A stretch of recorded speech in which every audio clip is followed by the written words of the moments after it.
Halo semuanya, coba deh, kalau dengar kata puasa, apa yang pertama kali muncul di kepala kamu? Lapar sama haus?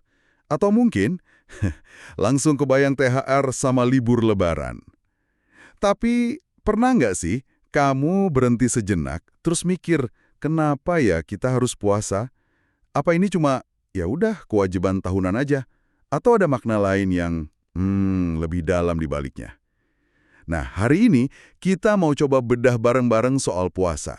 Bukan cuma dari sisi ritualnya, tapi juga dari sejarah, filosofi, dan yang paling penting nih, nyambungnya buat kita-kita anak muda zaman sekarang.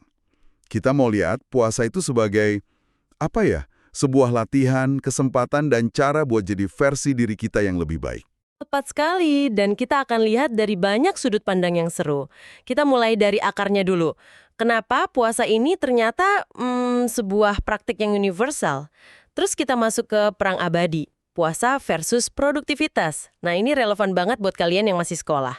Setelah itu kita jalan-jalan ke tradisi unik di Indonesia sampai ke dilema zaman sekarang. Posting kegiatan ibadah di media sosial. Seru kan?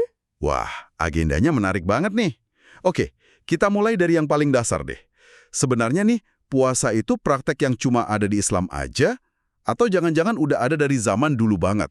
Nah, pertanyaan bagus. Dan jawabannya itu sebenarnya udah ada di dalam Al-Quran sendiri. Ada frasa kuncinya. Kama kutibah alal ladzina min qablikum. Oh, yang artinya sebagaimana diwajibkan atas orang-orang sebelum kamu itu ya? Betul, itu penegasan kalau puasa ini bukan hal baru di Islam. Ini tuh sebuah praktek spiritual yang lintas generasi, lintas peradaban. Jadi ini semacam tradisi spiritual yang umurnya udah ribuan tahun ya? Wah, ini ngubah cara pandang loh. Artinya, puasa bukan sekedar aturan agama, tapi lebih kayak, apa ya, sesuatu yang fundamental buat manusia. Tepat, saya suka melihatnya sebagai teknologi spiritual. Analoginya gini, manusia kan nemuin api atau roda buat kemajuan fisik ya kan? Nah, puasa ini teknologi yang diwariskan untuk kemajuan batin.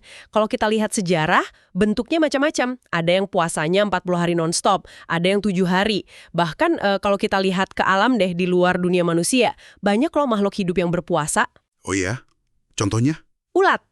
Sebelum jadi kupu-kupu yang indah, dia jadi kepompong dulu kan? Nah, di fase kepompong itu dia puasa.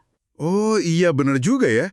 Dia menahan diri di dalam situ. Betul. Atau ikan salmon, dia berhenti makan loh pas lagi perjalanan panjang buat bertelur. Wah, saya baru kepikiran. Jadi fase kepompong itu fase menahan diri juga ya? Terus, benang merahnya apa nih? Esensi yang sama dari semua praktek menahan ini, baik di manusia zaman dulu sampai ke kupu-kupu. Benang merahnya cuma satu kata. Imsak. Imsak, menahan diri. Betul, secara harfiah artinya menahan diri. Inilah inti dari teknologi itu. Dan kemampuan menahan diri ini, kalau kita sadar ya, ini kunci dari hampir semua kesuksesan dan ketenangan hidup di zaman modern. Gimana tuh hubungannya? Coba deh pikirin, nggak bisa nahan diri buat makan junk food terus, akibatnya apa? Badan jadi nggak sehat. Benar? Nggak bisa nahan diri buat nggak komentar julid di postingan orang? Wah, bisa jadi masalah panjang kan?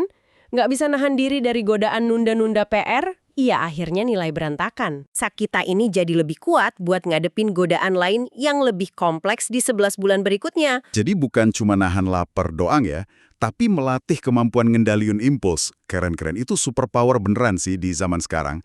Nah, ngomong-ngomong soal lapar dan lemes, ini isu yang paling sering saya dengar jujur ya. Ini keluhan utama teman-teman saya, dan kadang saya juga ngerasain. Sore-sore pas lagi banyak tugas, aduh rasanya otak udah nggak bisa diajak kompromi. Apa kita emang harus pasrah aja gitu jadi kurang produktif selama puasa? Haha, ini dilema klasik. Oke, pertama kita harus akui ada aspek biologisnya. Rasa lemes di awal itu nyata. Itu proses adaptasi tubuh kita yang luar biasa canggih. Mungkin 3-4 hari pertama terasa berat, tapi setelah itu tubuh bakal nemuin ritme barunya kok. Tapi yang seringkali lebih nentuin daripada adaptasi biologis itu adalah adaptasi mental. Kuncinya di pola pikir kita. Maksudnya pola pikir gimana? Apa jangan-jangan puasa itu cuma jadi kambing hitam buat rasa males? Nah, bisa jadi banget. Coba kita lihat begini. Puasa itu kayak kaca pembesar. Dia nggak menciptakan sifat baru, tapi memperjelas sifat yang udah ada. Kalau seseorang dasarnya emang produktif, disiplin, punya etos kerja, puasa justru bisa jadi keuntungan. Kok bisa jadi keuntungan? Kenapa? Waktu istirahat siang yang biasanya buat makan, jajan, jadi bisa dipakai buat hal lain kan? Godaan buat nongkrong-nongkrong nggak jelas juga berkurang, Oh iya juga ya. suasananya jadi lebih tenang. Ini bisa jadi momen emas buat fokus belajar atau ngerjain proyek kreatif. Sebaliknya, kalau dasarnya emang udah suka menunda-nunda, Nah, puasa bakal jadi alasan yang sempurna. Sebelum puasa, alasannya ngantuk abis makan. Pas puasa, alasannya lemes karena belum makan. bener juga. Jadi masalahnya bukan di puasanya, tapi di mentalitasnya. Pertanyaan buat diri kita sendiri itu bukan gimana caranya produktif pas puasa, tapi apakah saya selama ini udah beneran produktif pas nggak puasa? Jeleb. Seringkali jawabannya nggak juga sih. Nah, itu dia. Ini kayak tamparan halus tapi penting banget. Puasa justru ngebuka kedok kita sendiri ya. Nah, ini nyambung ke satu jurus andalan yang sering dipakai. Tidurnya orang puasa itu ibadah. Apakah ini lampu hijau buat kita tidur seharian dan tetap ngerasa saleh? Jurus andalan kaum rebahan ya. Ungkapan itu harus kita pahami konteksnya dengan benar. Itu bukan pilihan utama, tapi lebih kayak jaring pengaman. Jaring pengaman? Maksudnya? Maksudnya begini, tidur itu jauh lebih baik daripada melakukan hal-hal yang sia-sia atau bahkan dosa. Daripada mulut kita dipakai ngegosip, jari kita dipakai nyebar kebencian di kolom komentar, atau mata kita lihat yang nggak baik, ya mending tidur. Nah, dalam konteks menghindari keburukan itulah tidur jadi bernilai ibadah. Oh, jadi itu pilihan darurat bukan menu utama. Tepat. Itu bukan alibi buat jadi pemalas. Karena ada banyak banget aktivitas lain yang pahalanya jauh lebih gede. Bangun dan baca satu halaman buku yang bermanfaat, itu ibadah yang lebih besar. Ngerjain tugas sekolah dengan sungguh-sungguh, itu ibadah. Bantu orang tua di rumah, apalagi. Jadi jangan milih pahala yang paling minimalis ya. Kuncinya ada di mentalitas yang kita bangun. Ngomong-ngomong soal membangun mentalitas, rasanya di Indonesia kita punya cara-cara yang unik banget ya buat ngebangun semangat kolektif nyambut Ramadan. Saya jadi kepikiran soal tradisi-tradisi di berbagai daerah. Apa sih makna di baliknya? Nah, ini salah satu kejeniusan para ulama kita dulu, khususnya para wali songo. Mereka paham banget ada hadis yang intinya, barang siapa bergembira dengan datangnya bulan Ramadan, maka Allah haramkan jasadnya dari api neraka. Oke. Pertanyaannya, gimana caranya bikin seluruh masyarakat gembira? Kegembiraan itu kan harus diwujudkan, dirasain bareng-bareng. Maka diciptakanlah berbagai tradisi sebagai ekspresi kegembiraan kolektif itu. Contohnya kayak apa? Yang paling populer mungkin. Di Jawa Timur dan sekitarnya ada tradisi megengan. Kata megengan itu akarnya dari megang, yang artinya menahan. Oh, sama kayak imsak tadi ya? Persis. Jadi ini semacam pengingat masal, hey, sebentar lagi kita akan masuk masa menahan diri. Isinya biasanya tasyakuran, bagi-bagi makanan kayak kue apem, dan kirim doa buat leluhur. Terus kalau di daerah Yogyakarta dan Jawa Tengah, ada padusan. Itu tradisi mandi atau berendam di sumber air di sore hari terakhir sebelum puasa. Di balik ritual mandi atau bagi-bagi makanan itu, ada filosofi yang lebih dalam nggak sih? Rasanya kok lebih dari sekedar bersih-bersih badan ya? Tentu saja, ini nyambung sama sebuah logika Jawa yang dalam banget, namanya wadah lan isi. Wadah dan isi. Betul, artinya wadah dan isi. Diri kita, jiwa dan raga kita ini diibaratkan sebagai wadah. Sementara Ramadan dengan semua ampunan, rahmat, dan berkahnya, itu adalah isi yang mulia yang akan datang mengisi wadah kita. Logikanya sederhana banget. Kalau wadah kita kotor, maka isi sesempurna apapun bakal ikut terkontaminasi. Bisa kasih analogi yang lebih gampang dicerna nggak? Oke, bayangin kamu punya gelas kristal yang indah, tapi di dasarnya ada sisa racun sianida. Oke. Terus ada orang nuangin susu murni paling seger dan bergizi ke dalam gelas itu. Apa yang terjadi? Ya. Susunya jadi susu beracun. Nah, bukan racunnya yang ajaib berubah jadi susu kan? Padusan itu adalah simbol dari upaya kita membersihkan wadah diri kita. Mandi itu membersihkan yang lahiriah, tapi maknanya itu membersihkan yang batiniah juga. Membersihkan hati dari iri, dengki, sombong, amarah. Biar pas isi Ramadan yang suci itu datang, kita bisa menerimanya secara maksimal. Berarti percuma ya ibadah kita pol-polan di bulan Ramadan, tarawih nggak pernah bolong, sedekah kenceng, kalau wadah atau diri kita masih penuh penyakit hati. Isinya yang bagus malah jadi rusak. Itulah esensinya. Membersihkan wadah itu prasyarat utama. Nah, membersihkan wadah ini kan soal internal, soal hati ya. Tapi sekarang, banyak ekspresi ibadah yang justru sangat eksternal, terutama di media sosial. Nah, ini dia. Kutipan ayat, jadwal buka puasa, atau foto pas tarawih di Instagram Story, itu otomatis pamer atau ria, bukan sih? Ini pertanyaan jebakan. Soalnya jawabannya nggak bisa hitam putih. Kuncinya ada pada sesuatu yang nggak bisa kita lihat. Niat. Betul, niat. Cuma orang itu sendiri dan Tuhan yang tahu apa yang ada di dalam hatinya pas jarinya nekan tombol post. Apakah tujuannya ria? Yaitu mengharapkan pujian, pengen dikagumi, pengen dapat banyak like, pengen bangun citra, ini loh aku lebih soleh dari kalian. Tapi kan bisa juga niatnya baik. Misalnya buat nyemangatin yang lain gitu. Tentu saja, niatnya bisa jadi sangat mulia. Ingin berbagi ilmu yang bermanfaat, ingin ikut menyemarakan syiar Ramadan, ingin motivasi teman-temannya yang mungkin lagi malas-malesan. Ngelihat story temennya rajin terawih, dia jadi ikut semangat. Tapi bukannya itu juga bisa jadi tameng yang gampang banget ya? Siapapun bisa bilang, niat saya kan baik. Padahal mungkin di hati kecilnya ada selipan rasa ingin dipuji.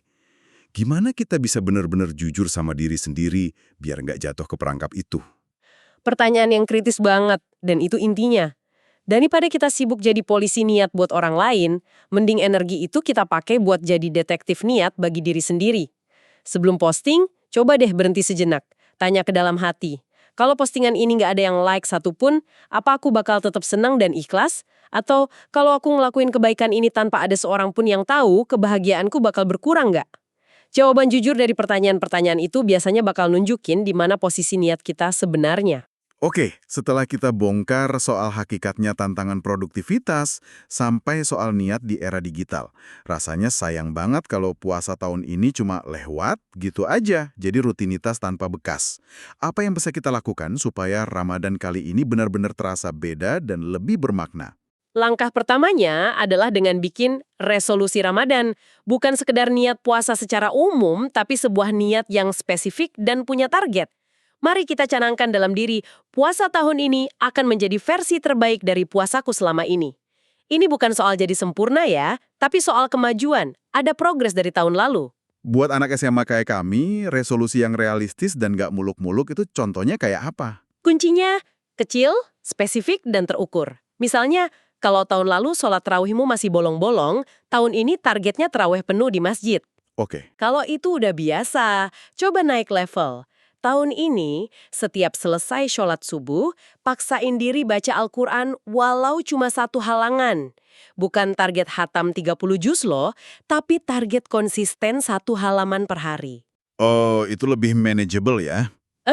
Atau kalau tahun lalu kamu masih suka marah-marah nggak jelas kalau lapar, tahun ini targetnya adalah setiap kali mau marah, tarik napas dulu dan diam selama 10 detik.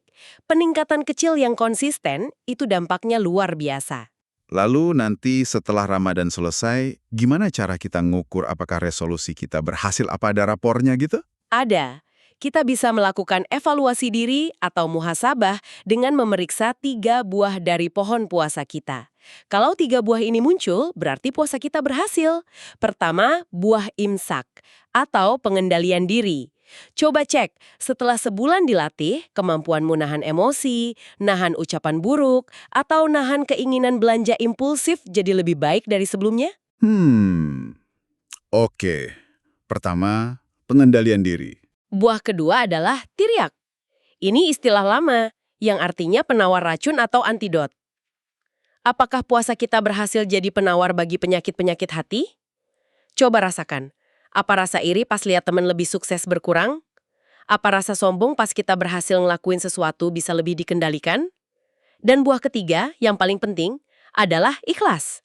Apakah kita jadi lebih tulus dalam beribadah dan berbuat baik? Apakah kita melakukannya karena benar-benar mengharap ridho Allah, bukan lagi karena pengen dinilai baik oleh teman, guru, atau orang tua? Imsak, tiryak, ikhlas.